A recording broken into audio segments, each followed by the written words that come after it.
This week on Technado, we'll be talking about the CloudFlare outage. We also have an update on the Equifax breach from a couple years ago. We're also going to see what Sting has been up to recently. That's all coming up on Technado, starting right now.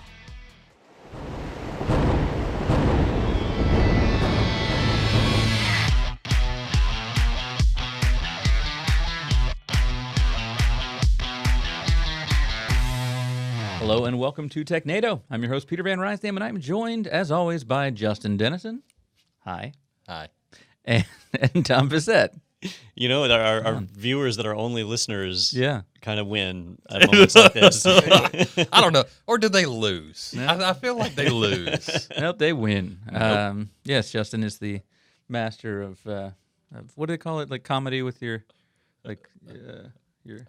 Physical comedy. Physical comedy, yes. Thank you. There you go. Which starts with a P. It's like I'm trying to get you to do a buzzword already. Hey, speaking of Buzzword Bingo, we're playing Buzzword Bingo, and you can join us if you go to go.itpro.tv/buzzword-bingo.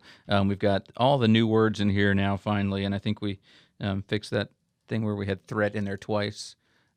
It was like a daily double. Yeah, if you add it, great. If you didn't, shame on you. But we have, a lot of good things here. But we don't have an interview today because it's a short week. Last week with the nation's birthday, July 4th, for those of you in the United States. And so we took a couple days off and didn't have an interview. But we still have a lot of news because apparently the internet does not stop just because America had a birthday. So let's get right to the news then, shall we? Our first article here is from Cloudflare's blog. A Cloudflare outage caused by bad software deploy. Ooh, and this is an update. Well, it's been updated Yes, it was as updated. information came out. You know, because it's Breaking funny. news. The lead into that article, you said the internet doesn't stop because of the nation's birthday, but on July 2nd, the internet did stop briefly for a little while. Yeah. Not the whole internet, but Cloudflare had an outage. If you're not familiar with Cloudflare, they provide, originally they just provided denial of service protection for companies. They claim to have the highest bandwidth pipe in the world. Like nobody has more bandwidth than Cloudflare, and we have no reason to doubt that. Many different sites are behind them, and they use that for protection. Well, they had an outage, and they were doing a mass deployment of an update across their edge. They have, I always want to call them edge routers, but they're just servers that are basically the proxies that sit in between their clients and the end users. And it had a little bug in it. And that little bug caused them to spike to 100% CPU, basically denial of servicing themselves, which they should have another service like Cloudflare Pro that protects Cloudflare that then protects the rest. But anyhow, so they got denied. And it was really interesting if you were watching this happen. It lasted for about, it says 30 minutes in this article, but I think it was closer to 40 minutes. And it really highlighted how many websites are behind Cloudflare, because you started seeing outages for all sorts of weird sites. And you'd think, like, why is that site down? And it wasn't. It was actually Cloudflare in between. This is one of those things where I was like, how did that bad software deploy? If you dig in a little deeper, apparently it was a regex, essentially denial of service, which if you do any auditing of like software packages, that's something that comes up during the audits. Regex, possibility denial of service. And so it's just a bad regex. And boom, I did see in the comments in this article, in this blog, somebody was like, show us the regex. That's the first comment. I was just looking at that. And they're like, we're going to get to it. Yeah, they say we will. Yeah. We're working on a more detailed blog post, so that'll be helpful. That's why this was updated. Is Cloudflare does a great job of sharing a lot of this information. A lot of companies don't, but it was interesting because they were showing how they actually do test deployments like this in an environment that's designed to simulate actual production traffic, and then they do a small deploy to then test in a smaller group and measure, and they just didn't see any of that happen. And then it rolled out to the big one, and it really nailed things. It says at the worst, it was dropping 82% of the traffic that was passing through the Cloudflare system. So some people were able to get through, most people were not, and it caused pretty widespread outages. I think they list some of the sites that were affected somewhere in here. Well, maybe not. You know what? It wasn't in the Cloudflare blog. It was in some of the other news sites where they posted other websites that were affected. But it was interesting to see just how many sites rely on Cloudflare services. Is that why I couldn't get to Reddit that day? Very possibly. Maybe. Yeah, because they have a bunch of services. Their WAF, like their edge compute, their Cloudflare workers, which is great. And then, Reddit being as popular. If you need a lot of bandwidth, Reddit's probably going to need it. Yeah. And Justin, have you used Cloudflare? Not a lot. I've tinkered with their Cloudflare workers, but not a great deal, no.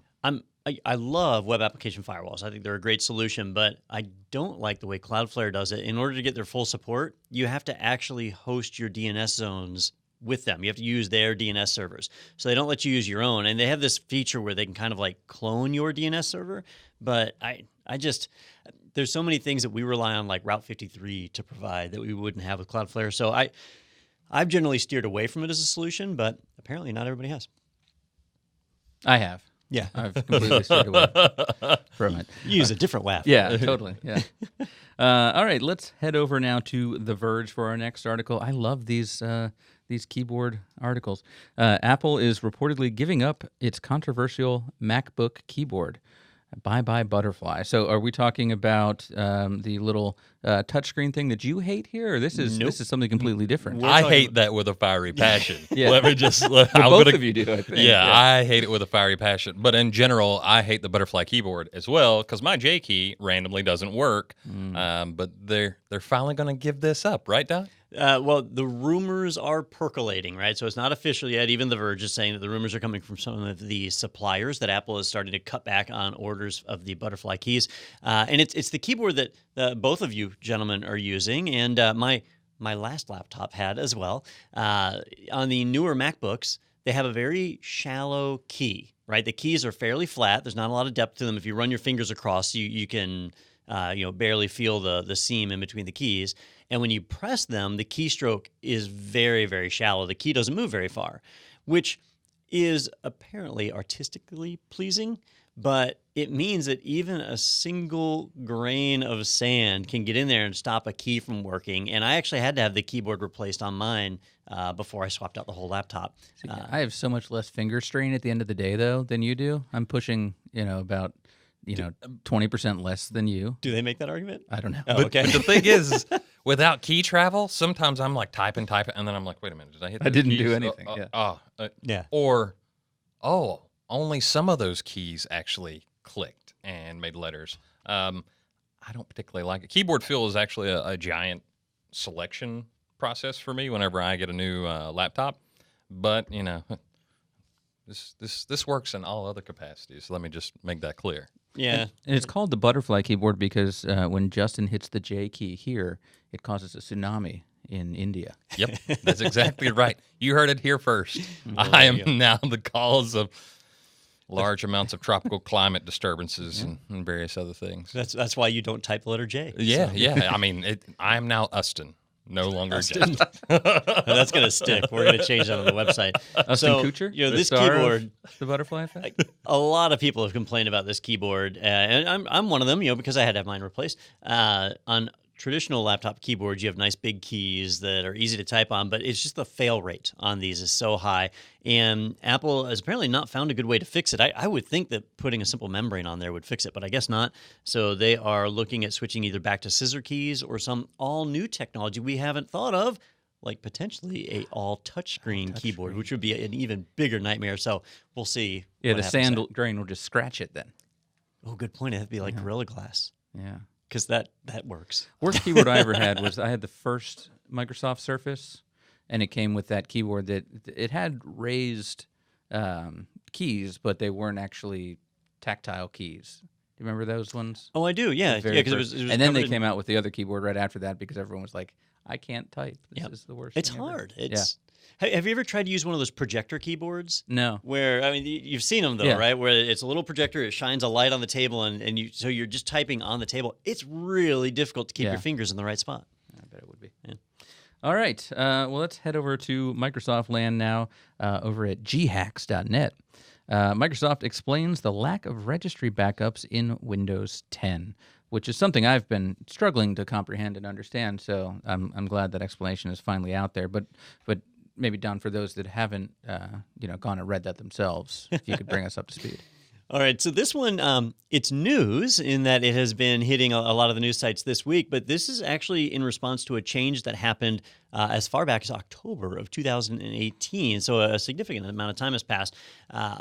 what's happening is in Windows, you have a registry. So all of your settings and your options and the things that you configure inside of Microsoft Windows is logged inside of a registry. And a lot of the applications store their properties in there as well. So it's kind of like a database of settings.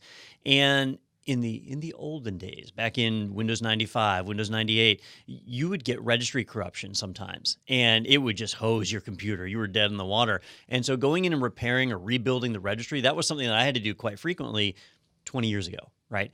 But in today's world, I can't remember the last time I've had to rebuild a registry. It's been at least a decade since I've had to rebuild the registry. And it's actually even really infrequent that I have to go in and edit the registry anymore. Like Windows is so much more stable today than it was 20 years ago. Well, one neat feature that Microsoft had put in place years ago was that Windows would do automatic registry backups. And so you would have your active running registry, and then you have 2 copies of these, where it would copy them to separate files. And if there was corruption, you could just copy the file back and you were back in business. So it was kind of nice to have that. This feature has seen so little use that Microsoft made the decision back in October to stop doing that. So they're not doing automatic copies of the registry like that. Now, if you are running a backup imaging solution or using Windows file history or whatever to back up your Windows machine, the registry is being backed up as a part of that process. But the automatic separate copies of the files, it's not making those anymore. And really, that's not a big deal for most people. Although I guess I can say that because my registry is not broken right now. But if it was broken, I'd probably be thinking, man, where's my backup? But it's pretty uncommon to have those issues. I remember like messing up my registry when I was a younger individual, because you'd have to edit the registry, or oops, I have something that's corrupting my registry. I had that happen a couple of times. I think I just stopped using Windows then, so I don't have to worry about that anymore. Windows also stopped using you at that point. Yeah. Nope, you can't. So nope. Yeah, in Mac OS, right, they maintain those preferences files. And so every application has its own .pref, and even inside of Mac OS, the various built-in apps have their own pref files. So you can't have a global corruption event. In Linux, it's the Wild West, so people store settings wherever the hell they want. So again, you can't have a global corruption there. Windows is kind of the only one that you get some trade-offs, right? On one hand, you got this one place to go for the settings. On the other hand, you can have corruption that stops the whole system from booting. Hey, speaking of Linux, buzzword, if you're out there watching, over on zdnet.com, Microsoft developer reveals Linux is now more used on Azure than Windows Server. Linux rules all the clouds now, including Microsoft's own Azure. And so this makes it sound like it was not a planned announcement, but just kind of a, oops, I let the cat out of the bag that we're using more than our own operating system. They've actually made this announcement a few different ways over the years. Back in 2017, Microsoft at their, I believe it was at Ignite, where they said that Linux now accounted for 40% of the virtual machines deployed in Azure. And then last year at Ignite, they updated that, and it was I think at like 52 or 53%. It had crossed the 50% threshold.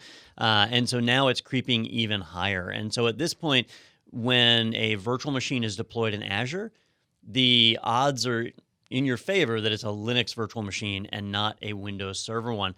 And so Microsoft is, I think they're doing the right thing here in recognizing that Windows Server is just not a great solution for scalable web apps, which is what most people are deploying these days.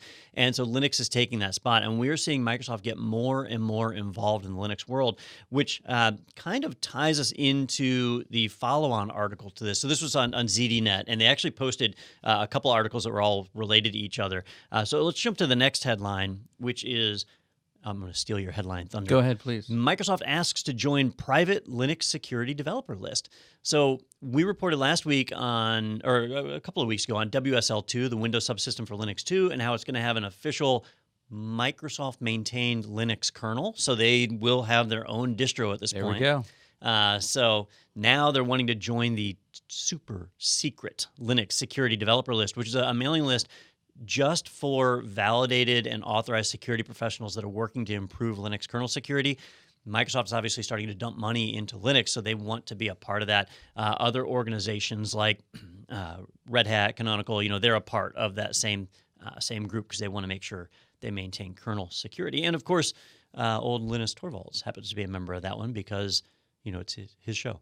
So Microsoft is looking to participate. Just means your 2017 prediction has finally come true.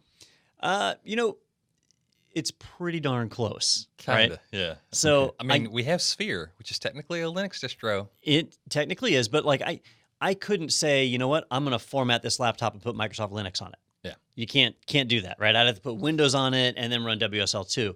Or I couldn't deploy a virtual machine in Azure and deploy it as Microsoft Linux. Like, so they're giving you effectively a Microsoft distro, but with really huge constraints around it. So I'm not ready to say that prediction is done, but I was hoping to see it in 2019. We still have a few months left, so we'll see where that happens.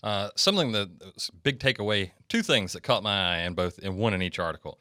Number one, it said Microsoft actually builds some of their Azure cloud services on top of Linux VMs instead of on Windows VMs, which I was like, that's funny. So that's another push for Don's prediction. And number two, they actually have the person who requested to be on the mailing list was the internal Microsoft Linux kernel developer.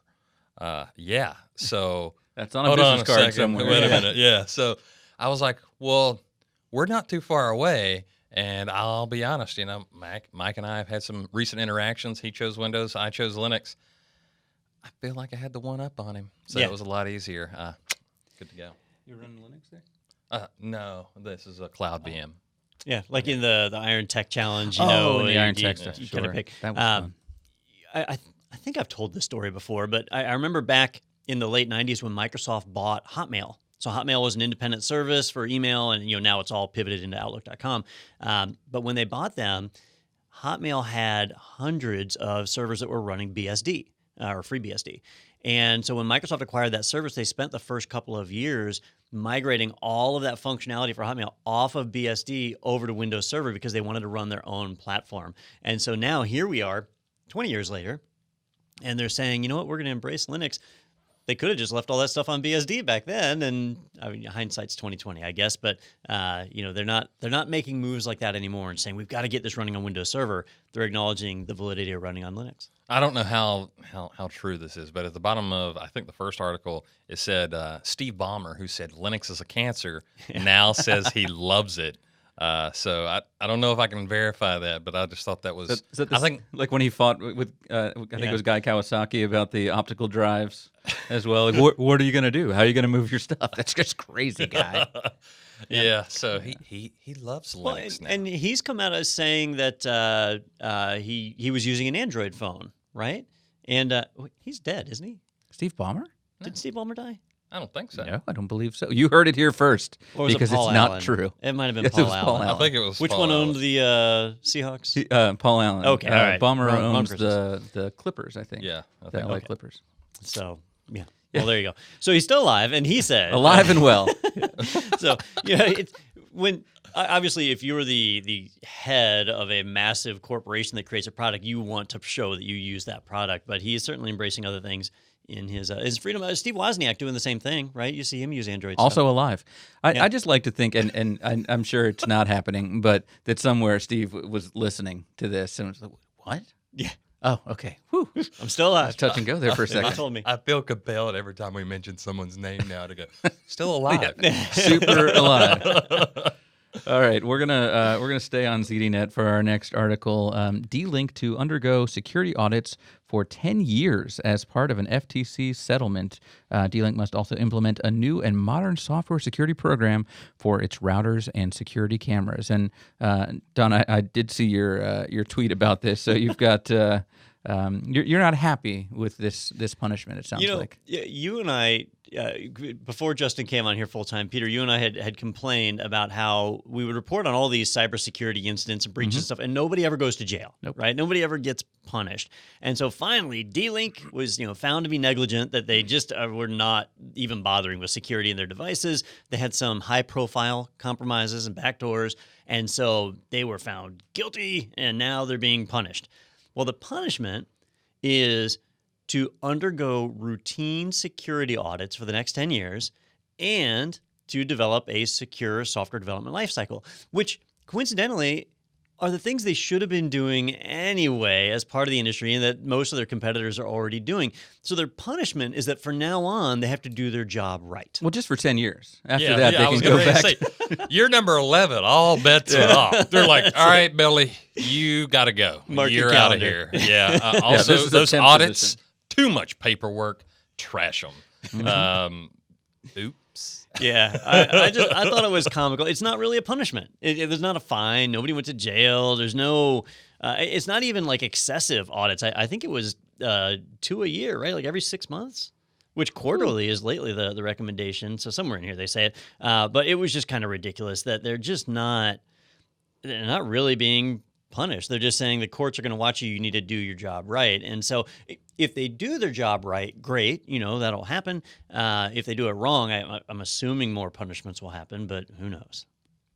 Yeah, more punishments of having to do your job. So I should switch to a DLink security camera from my FOSCAM. Absolutely. Yeah. Okay, because audits. I'm not sure how often FOSCAM does that. I think I'm pretty sure they don't. Chinese government's backdoor goes in and once a month. I mean, to considering discuss. I'm looking at your house right now, I'm going to go out on a limb and say they don't. How is everything?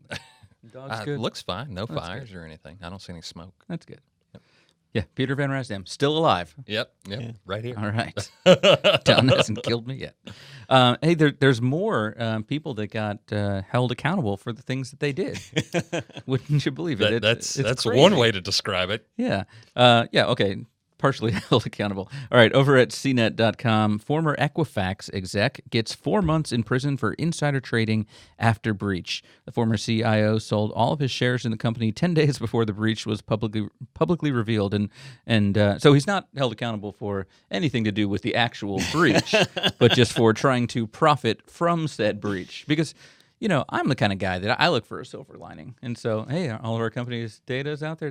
Maybe now's the time to sell. Before we tell everybody about it. Well, sure. Yeah. You still got to, you got to. So, as a CIO, doesn't he have to report this to the SEC? Doesn't he have to say, I'm going to sell my He shares? does, and we talked about this story when this happened, way back when Don and I mentioned it. So it was public knowledge, and apparently the SEC saw that as well and was not happy. Yeah, there's a real trend here in the United States, and I assume it's in other countries too, that even if your company only has 5 people, you name somebody a CEO, right? So C-level executive used to actually mean something, and so if you were the chief executive officer, that meant there were multiple executive officers, and you were the chief amongst them, right? If you were the chief information officer, CIO, then there were other information officers underneath you, but a lot of small and medium companies use that same terminology, even though they don't have that structure.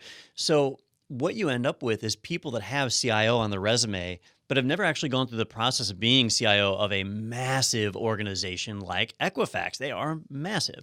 And if you find somebody who's like the CEO of AT&T, then they've worked with financial advisors and legal counsel, and they know that they're supposed to report things to the SEC. But I could totally see this person just, hey, I'm the IT director type. I don't have to report to the SEC, and maybe not even being familiar with insider trading. So maybe that's a possibility here, that this was just ignorance of the rule, or it could be very malicious. Which when we reported on the Equifax breach and this kind of sell off was shown, we said back then, this is insider trading. If you're the CIO, a breach happened and you sell all of your shares 10 days before an announcement, that's pretty cut and dry. Well, the courts agreed, so he's going to go to jail for 4 months. Peter, you pointed out that that seems to be the extent of the punishment, right? Was there? Well, he was also ordered to pay about $117,000 in restitution and a $55,000 fine. So he's got some financial obligations there as well. And I have a feeling this is not going to look great on his resume, too, for future CIO work. What's absolutely amazing is what they say he got for selling off his shares, $950,000, which means he's still in the positive because another individual who also got caught doing a similar thing was required to give up his earnings. But that is not what this article said about the current individual. So if that's the case, he's going to jail for 4 months. He's going to take $950,000. And going to take 117, 55? That's about $1.80 or something like that. Here's the point, though. His shares still had value after the breach, so it says here that he made more than $75,000 on those trades. That's So- a different guy. Oh, that's the other guy. Yeah, Oh, the Ying sold all his shares and made $950,000. Well, I guess the question is, how much lower was the value of the shares in 10 days later? Because that's the difference. What's And odd that's- though is the software developer manager who did the same thing for $75,000. He was required to pay a fine and forfeit all other proceeds he made from the sale. That is not what is said because about he's this not individual. he's not. CIO. Yeah, exactly. He's not a chief officer. You don't. Right? Yeah. So Did we learn nothing from Enron? now it may be that he's actually required to forfeit these, and that's just an oversight in this article. But that was something that hit. I was like, hold up, these numbers don't add up, and that means that he's still made out in the good if he's not required to forfeit his earnings. So, oops, he's going to prison for 4 months. Well, I'm just glad that we're getting hardcore criminals like this and Martha Stewart off the streets because the world is a safer place. Oh, she's back. Yeah. She's right back there on the streets. But With she's Snoop Dogg. Putting, she's hanging over Snoop Dogg. what do they call it? Remediated. Yeah, she's What do they call it? You're Oh supposed man, to go to reintegrated. reintegrated. No, you're supposed Yeah, to reintegrated. learn Rehabilitated? Rehabilitated. There we go. Oh, That's is that it. a buzzword? It should be. No. So, yeah, but I did she's say rehabilitated. breach She's safe, because fine. breach was in the headline. You don't have it. You do. Oh, I But don't got nobody anything on else this guy. happened to say that back to me at any point in the Equifax story, which is it's funny how that works out. really upsetting. Oops. Okay. Even more upsetting than a gentleman making a lot of money off of insider Well, trading. the things that get me mad. All right, let's head back over now to the best designed website on the internet, /.org. Sting finds ransomware data recovery firms are just paying the ransom. And so I want to know why the singer was involved in this investigation at all and what the police had to do. All right, just Sorry, for some reason it's like Roxanne and Every Breath You You, don't Take have to just put playing on- in No, my I head. don't wanna- like I he's don't just watching them. He's like, yep, Sting, yep, Don. yep. It's Sting. I'm not getting The this singer, at all. Sting. singer Sting. Okay. Sting finds Sting it out. finds ransomware data recovery firms are Okay. All right. I'm left behind. Like he's cracking up and Don's just looking at me like I you're an idiot, understand why which this is is funny. a normal look for me. But Honestly, because we I even heard you sang say- Roxanne, I thought you said, was he in Roxanne? the song. Roxanne. Oh, he did sing. All right. So yeah, that's a total whoosh moment for me. I guess I'm not connecting any of this. I had some stuff to say about this article. That ship Well, sailed. Well, there we go. Well, So Don, as the one not laughing because you didn't get the joke, why don't you tell us what's going on? So there had been a couple of firms, which were not 1980s singers, that have been offering services to basically take care of your ransomware. If your company gets infected, all your data gets encrypted, you can, instead of paying the ransom, you can pay this company and they will recover your data for you. Now, they'll charge more than the ransom, but at least you're not giving the money to the criminals. You're giving it to this trustworthy company over here to be able to do that. I'm saying company singular, but there's actually more than one company involved in all this mess. So a security researcher, Fabian Wosar, I think is how you pronounce that, wanted to do a test. Like, how do these companies recover encrypted software? Because there's a few organizations out there that have been, whenever they figure out how to reverse some encryption, they'll release a free tool so that anybody can decrypt their own data. But these guys are not releasing tools. So how are they doing it? And so what he did is he posed as a victim who had had their system encrypted and the attacker. He set up fake email accounts, a fake Bitcoin wallet. He set up all of that for doing the cryptocurrency transaction stuff, everything that you see in a normal ransomware attack. And then as the victim, he went to these firms and he said, hey, look, my stuff got encrypted and here's the ransom note with the information and so on. Because even I would do this, is ask for a copy of the ransom note because that's how you identify what the ransomware is. Well, the firm would then say, all right, well, they want $1,000 in Bitcoin for $1,200. We can recover your data. And so he paid it. And within minutes, he got emails from that company to his fake attacker account saying, hey, you want $1,000. Would you take $800? or sometimes they were just saying, "Hey, we'll pay the 1,000." Yeah. And they would pay the ransom, get the keys, and decrypt it, and then they would just keep the difference. You know, the amount of money, either if they negotiated it lower or if they just paid outright, just whatever the difference was, that was their profit. So they were just turning around and paying the criminals. So companies thought that they were not paying the criminals and kind of doing the right thing. Meanwhile, you had these companies that were just effectively like grifters, you know, just kind of skimming money off the top. Yeah, and because the only reason you would do that is to say, well, I'm not going to give the money to the hackers. I'm going to give the money to a reputable business. And turns out you're just doing the same thing. Yeah. I think it's funny. After this happened, the company removed the statement from its website that it says it provides an alternative to paying hackers. It also changed honest free advice There we go, yeah. to simple free advice and hundreds to many. Yeah. So this is kind of like, you ever heard of title washing? You know what title washing is? Mm-mm. So like I buy a car, I don't actually go like report it that I've bought it, and I don't sign it. So when you transact a car, like Peter as the seller will sign it, I'll sign it, I'll go pay taxes on it, register it in my name, and then I'll sell it to Don. Well, I could do that and never sign it and sell it. So you don't have to pay sell it taxes to on Don, it. so I don't pay tax. It almost seems a similar kind of setup to that. Is this technically illegal though? Because title washing is, Well, I but don't is think this is illegal. Well, unless you they're say in a contract. misrepresenting what they're doing. And so in that scenario, it is illegal. And I think at least one of these was in the UK. And in the United States, we have a lot of things like freedom of speech, and you can make arguments like, oh, I said whatever I wanted. It was hyperbole. And but in the UK, they don't have that. They're not an oppressive government, but they don't have freedom of speech. And so their consumer laws are a lot more strict. So, yeah, there will be criminal proceedings on this. Well, it almost makes you wonder, too, if they're willing to do that, why not just infect people with ransomware and then call them? Because you know who's got ransomware now. That and would say, be bad. hey, we're the first company to call you. How'd you hear we got ransomware? Don't worry about it, but we can fix this for you. Yeah. This is the equivalent of offering like fire protection. You know, pay me $50 a month, and I'll have emergency services vehicles ready to come and hose down your house if it's on fire. And then when a fire happens, they report it to you, and then you just call the regular fire department. So like an alarm company. Yeah, you're For not. some reason, I had this like idea of a mob boss. It'd be real horrible if something bad happened to your stuff around here, you know. So it's like a protection racket, right? Sorry, just to further clarify, title washing, it's to remove also like it's a salvage title, those type things. So I'll buy it from Peter, do some shenanigans, and then sell it to you to where I've hidden that. So I always get the Carfax. Yeah, I always get the Carfax. Well. So oopsie daisy. Technado brought to you by Carfax. Carfax. Oh, It's not, but You know, we don't have the news article for this week, but YouTube has been rolling out some new policies. And one of their policies says that if you have a video that contains content that teaches people how to bypass security measures, that is not allowed on YouTube anymore.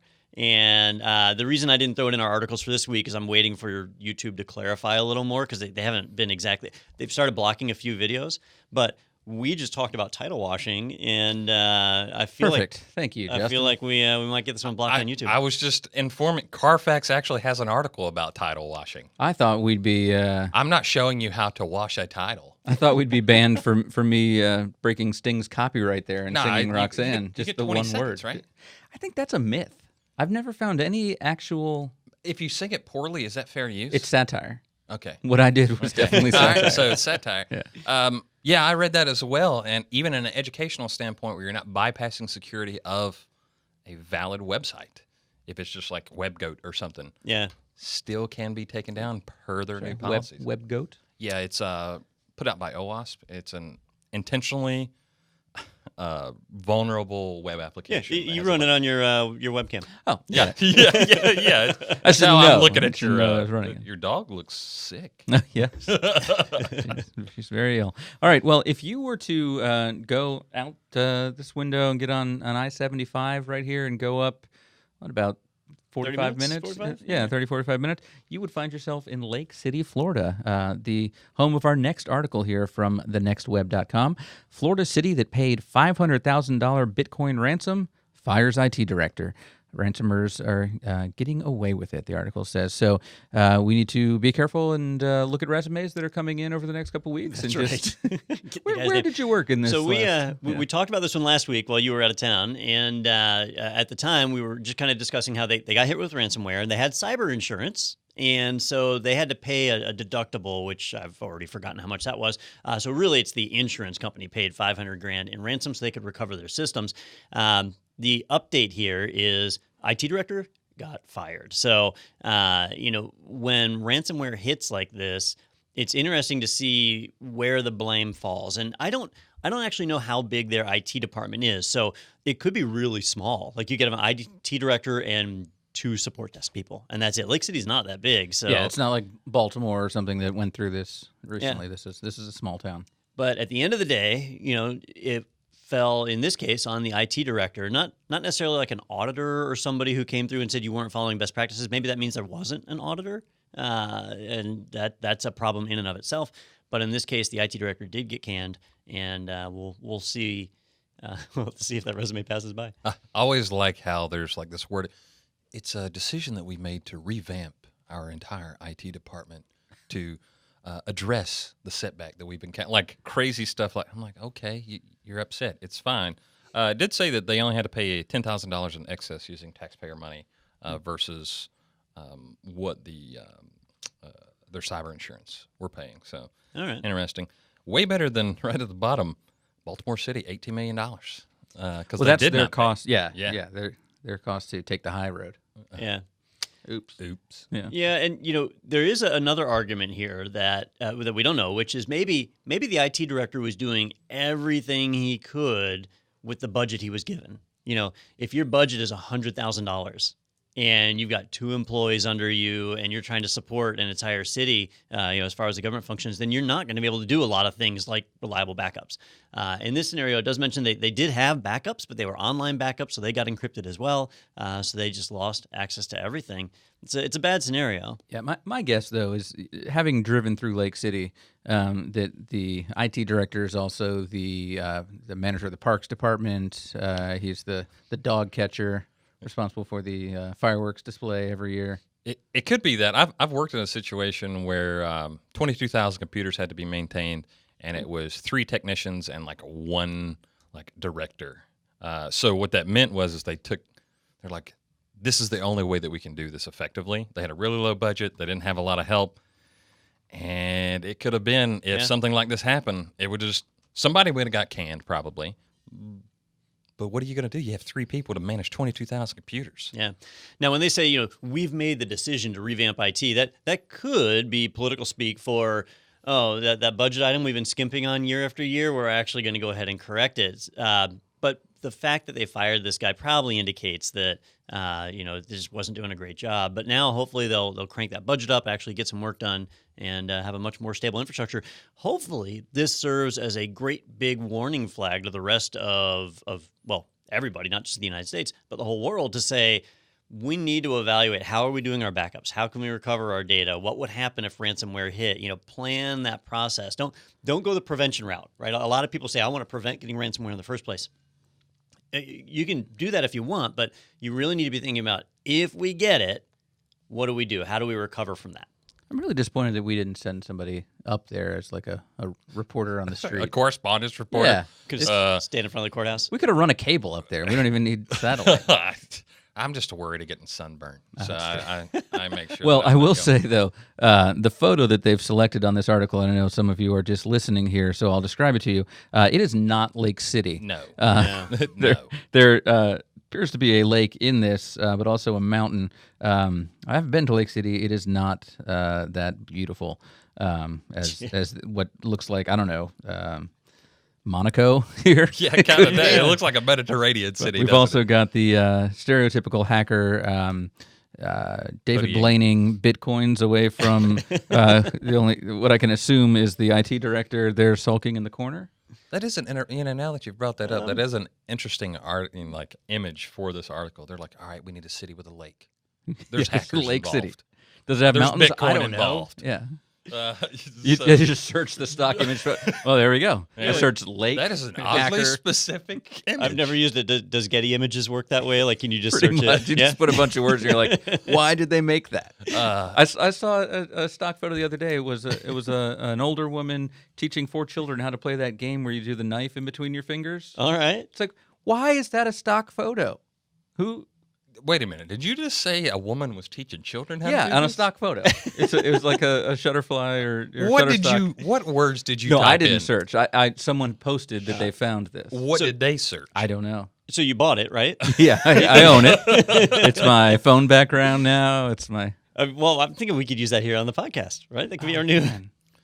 You know, Woman. the education she's giving those children is equal to the value of the education that we give to our podcast listeners. Stock At least. image. At the very See if minimum. this But comes I do up. want to reiterate, Don did say don't go to the prevention route, go to the backup route. And I just feel like I need to say, again, listen to him, because all they have to do is find one little hole, one little person that clicks on that email, and boom, ransomware all over the place.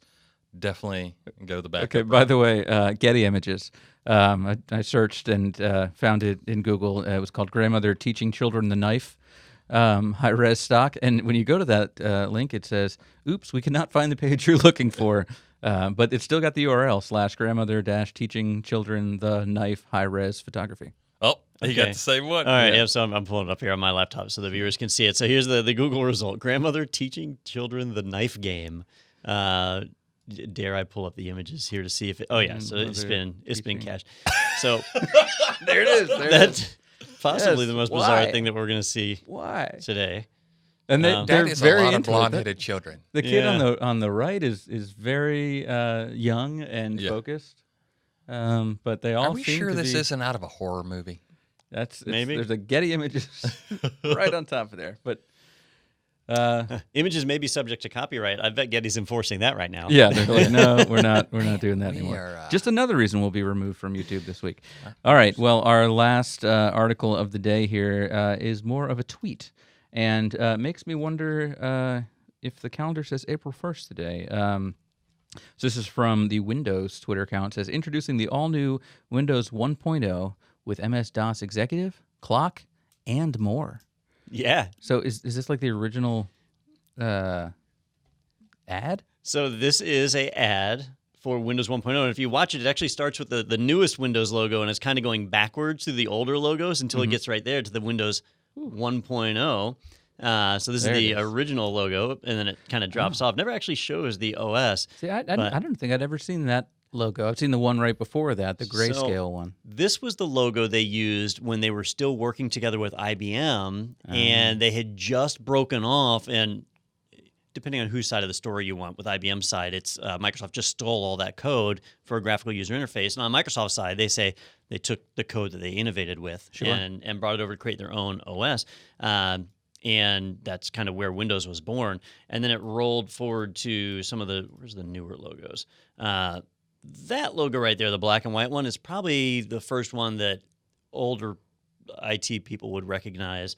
But then the next one back, everybody should recognize, because that's from Windows 95. Where'd it go? with There. the trailing kind of Yeah. pixels. Yeah. Little pixelated or whatever. So that was Windows 95 that rolled out with that one. Or actually, I feel like that one was in Windows 3.1 a little bit as well. I think it might have been. Yeah. Like So what is going on here? Because this is the official Windows Twitter account, and if you click off of this tweet, on to the side of that, we're looking at all 1.0 stuff here as we scroll down to So, there's a bunch of old ads. I'm a fan of old software. I've got my collection of OS 2 back there. And so I thought it was really awesome that they were doing this. And it's all tied into Stranger Things? It's Stranger Things? Things Oh, okay. Season 3. It's a big fat commercial, but it's the Gotcha. best kind of commercial yeah. because we get to see old technology. And I haven't watched any of Season 3 yet, so no spoilers. I have not yet either. But no. they must be featuring some Windows Well, computers. I know they have in New there. Coke in there as well. Lots of product supposed to, placement. so that's fun. Well, cool. yes, I'm 3.11, 3.11. Oh, Windows for had the- Workgroups. Yep. So it had the pixelated logo. So, yeah, so that's the one that I think most people would recognize right off the street. But yeah, Microsoft, they had Microsoft DOS with no graphical user interface for a long time. And then when Windows 1.0 came out, it was just laid on top of DOS. And so when they mentioned the DOS executive, like you can run your DOS programs while you're in the GUI, that was a big deal. It's all silly to us now, but it was all part of the Stranger Things tie-in. All right. Well, I don't know about you guys, but I did not win in Buzzword Bingo this week. I think having the interview really helps, especially if it's a marketing person. Yeah. And once again, I have to read the headlines, and you guys don't have to say any of those words back to me, which doesn't help. Yeah, I was out of practice. I had a hard time keeping up with things. Well, there's a lot of new words here this week, so you're is not used to it. ransomware one of our words in the word bank? I thought it was, but I don't have it. Not on my card. It's not on my card. It Should seems be. improbable that it would not be on one of our three. Well, we'll check. Well, yeah. I don't know statistics, but it seems like it should be there. I don't know statistics either. But I do know Sting. We should put the word "the" on there. Yeah, Sting. See, now, sadly, if you had mentioned I don't know, the Dune movie or Tantra or something, I probably would have known what you were talking about. But Roxanne, when you said Roxanne, what immediately popped into my head was Eddie Murphy singing Roxanne in was it 48 Hours or? Is that 48 Hours? Is it, he's in prison and Gary Busey comes to pick him up, or Nick Nolte, or whatever. Nolte, so that was 48 Hours. Okay. Yeah. Gary Busey or Nick Nolte. No one knows the difference. Yeah, I don't. Fine, Gary Busey. The one from Point Break, maybe? I don't know. Hey, before we let you go, we want to let you know about a couple things coming up from IT Pro TV. First of all, over at itpro.tv/webinars, you can sign up for, we've got 2 of them coming up, both featuring Don Pizzette. First of all, on Thursday, July 11th, that's this Thursday, it's When Disaster Strikes, an IT Pro's Guide to Disaster Planning. So we're talking about natural disasters, ransomware, all kinds of disaster fun. As we get into hurricane season, I think I just heard Tropical Storm Philip, I think was the... Oh, we have a name? No, storm? not Philip, Barry. I was like, we're already at peace? No, we were joking with we have an employee, Barry, here, who's sea level, which you made fun of very much earlier. But we also have another webinar on Thursday, July 25th. That is live hacking Eternal Blue. So we did a live hacking webinar a few weeks ago, had a lot of interest. And so what are we doing on this one? We're looking specifically at that. Yeah. So what's going to happen is it's going to be Daniel and I again, like we did with the last one, and he's going to show how Eternal Blue works, and he's actually written his own Eternal Blue exploit, that leverages that exploit to reach out and compromise a server. I'm going to show how we can detect that happening and how we can prevent that, and then we'll end up blocking what he's doing. So we'll get to see all of that and how it works, and all the moving pieces that go on behind the scenes. It's neat because Eternal Blue is in the news a lot, and so people have heard about it. People know the name, but not many people got a chance to see how it worked exactly. Yeah. And so we'll dissect that and get a chance to see it. Sounds good. We'll head over to itpro.tv/webinars to sign up for that or see all of our past webinars as well. Also, head over to go.itpro.tv/Technado. There we've got a 30% off coupon code for you if you're interested in trying out IT Pro TV. You can also find out about business plans, 2-week trial, and request a demo and do all that great stuff there at go.itpro.tv/Technado. Well, a little shorter week this week, like we said, with the holiday and no interview, but a lot of fun. Still catching up on all. We had a lot of follow-up stories, Equifax, Lake City, stuff like that. So good to stay abreast of that stuff there. And so I guess that's going to do it for us. And I think we're going to go ahead and purchase the rights to Roxanne as the closing music here. So if you're hearing that right now, that's because we did purchase that. And if not, we made a decision not to purchase that. So. Are we also going to go ahead and go dump money out up front in front of our building? Yeah. Because it feels like a horrible use of funds. Yeah. Tell you what, I'll sing Roxanne horribly so we don't have to pay for it, and then you just pay me. See, that's what VC funding's for. So you can, this is the .com boom was, yes, hey, I think we should have Roxanne be our Is it song. time for Technado to IPO? I think so. I think we're ready. And, I think so. And then when the breach comes, I will sell all my shares. Yep. Right because before as we it's found announced. out, as long as you make money and there's no forfeiture clause, well, I'll just good. make sure we're all like C-level. Yeah. Yeah. Then we can blame our Yeah, underlings. chief podcast officer. We'll just blame Megan back in the production room there. Sorry, Megan. Enjoy prison. All right. Thank you so much for watching, everybody, and we will see you next week right here on Technado.